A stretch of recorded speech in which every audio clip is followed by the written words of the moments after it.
Welcome back. Often I think we lament that we could possibly return to civility in public service and public life and across the landscape. And is it possible? Well, I am always honored when we have time to sit down with our good friend, our brother, Raynard Jackson. He's the president and CEO of Raynard Jackson and Associates, and that is also his website, RaynardJackson.com. There's a picture of the landing page. He's a frontline warrior in so many ways and an activist for all the right stuff in so many ways. So check it out, RaynardJackson.com. Brother Raynard, good to see you, buddy. How are you? Hey, my man, good to see you. I'm doing well, man. You all are my favorite show by far. You need to come out here so I can have a hamburger with you or something. Well, Perry, after my conference, which I'm sure we'll talk about in July, I'm going to make that happen in sometime either July or early August. All right. That's going to happen. Hey, we only got one segment today, but I want to jump right into something. Is it possible to return to some kind of civil discord instead of this constant bickering and division? No. Those days are long gone, Perry, unfortunately. And a lot of it not only has to do with social media, where everybody thinks they are a journalist and everybody thinks they're an expert. Now we've created a society, Perry, where everybody feels like they need to weigh in on every issue, whether it's related to them or not. Everyone has a megaphone. That's one. And number two, to be honest with you, Perry, the supposed leaders in this country, not only politically, but corporate America, in the churches, they have become victims of this new paradigm, and it's toxic as heck, Perry. But I think if good people like you and I and others across the country start taking a more of a public stand, I think we can nip some of it in the bud, but I don't think we'll ever get rid of it totally, unfortunately. Okay, and I understand, can we agree to disagree agreeably, but at least get to that point. But right now, if you look at what's going on in L.A., you can't talk to anybody. You can't even sit down and figure out which is the best way to handle the problem. Yeah, well, I'm reminded of the Bible, Perry. I'm sure you're familiar with that book. Render unto Caesar that which is Caesar's. And unto God that which is of God. And so how do you argue that you're an illegal in this country, but yet you have all these rights? How do you argue that you're an illegal in this country and you're carrying a foreign flag?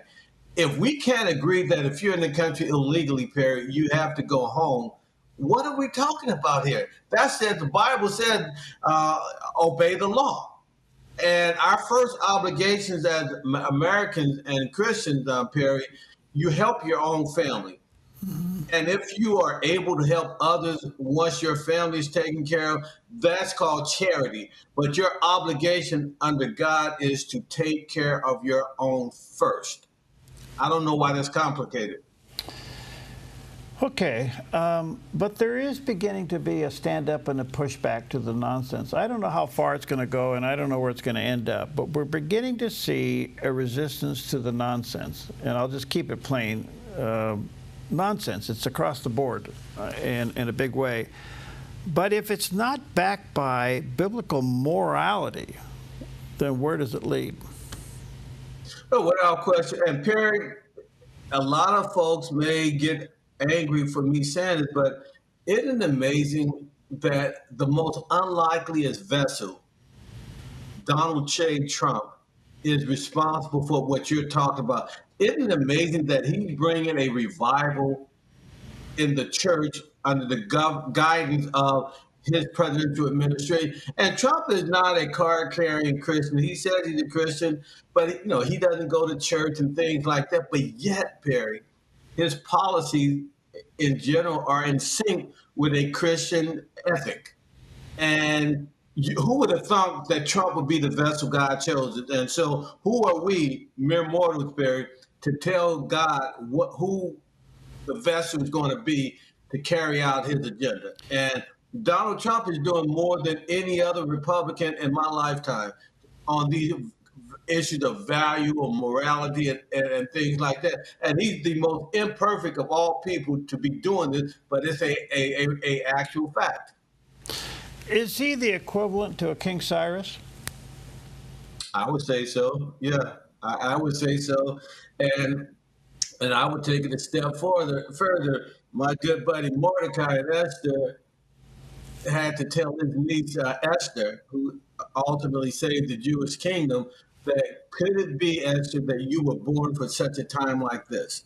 And I can say the same thing about Trump. No other person in politics, Perry, by virtue of his sheer personality and brashness, could do what Trump is doing, because no other Republican or Democrat would be willing to withstand the media opposition that he's gone through and 2 assassination attempts on his life. This guy is ordained from God. And again, you can argue about his behavior sometimes, but all I know is he's doing more to promote Christian values than any president in my lifetime. Well, it is scriptural that God raises up kings and takes down kings. And so God gave us Trump, then gave us Biden, and gave us Trump again.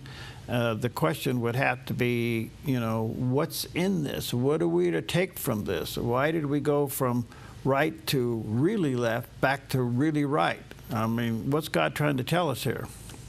Well, I think what he's saying is you go too far to the extreme on either side, left or right. This country under Biden and Obama moved so far to the left, Perry.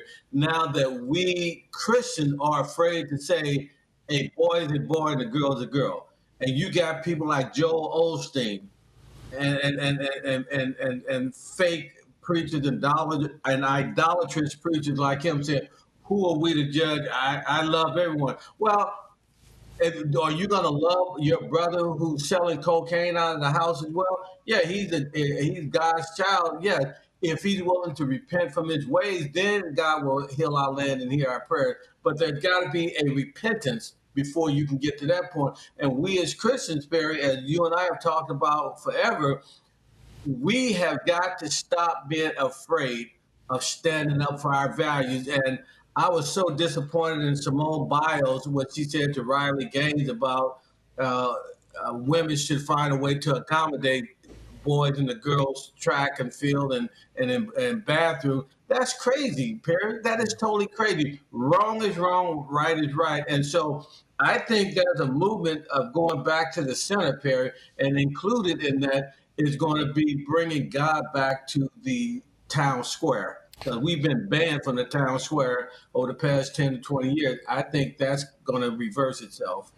You know, Raynard, lately, with all the things going on with the separation of powers, you know, we've seen these district courts get out of bounds, and everybody's yelling the separation of powers between the executive, judicial, and the legislative. We have left out the 4th branch of government.